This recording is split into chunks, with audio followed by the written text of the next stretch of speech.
Iran ഇസ്ലാമിന് എന്ത് നന്മയാണ് ചെയ്തിട്ടുള്ളത്?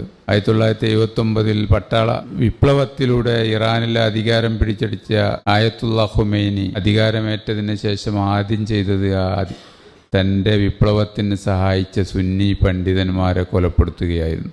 1979 മുതൽ ഈ കാലയളവിൽ അയാൾ സുന്നികളെ, ലക്ഷക്കണക്കിന് സുന്നികളെ ഇറാനിൽ കൊലപ്പെടുത്തിയിട്ടുണ്ട്. പക്ഷെ ആ വാർത്ത ഒന്നും നമ്മുടെ വാർത്താ മാധ്യമങ്ങൾ റിപ്പോർട്ട് ചെയ്യാറ്.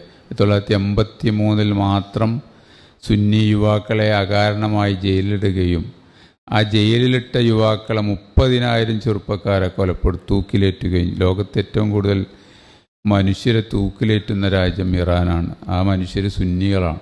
പക്ഷേ ഈ വാർത്തകളൊന്നും നമ്മൾ അറിയാറില്ല. മാധ്യമത്തിന് താല്പര്യമില്ലാത്തതുകൊണ്ട് അത്തരം വാർത്തകളൊന്നും അവർ റിപ്പോർട്ട് ചെയ്യാറില്ല. അവർക്ക് അവരുടെ താല്പര്യമുള്ള റിപ്പോർട്ടുകളെ അവർ പത്രത്തിൽ കൊടുക്കുള്ളൂ. അവർക്ക് ഇഷ്ടമില്ലാത്ത വാർത്തകൾ അവർ കൊടുക്കാറില്ല. എല്ലാ പത്രങ്ങൾക്കും അവരുടെ നിലപാടുകളുണ്ടാവും. അപ്പോൾ ഷീയിസം എന്ന ഈ വിഷവിത്ത് ഇസ്ലാമിക ചരിത്രത്തിൽ, ഇസ്ലാമിക സമൂഹത്തിൽ ഉണ്ടാക്കിയ പരുക്കുകൾ നാം മനസ്സിലാക്കേണ്ടതുണ്ട്.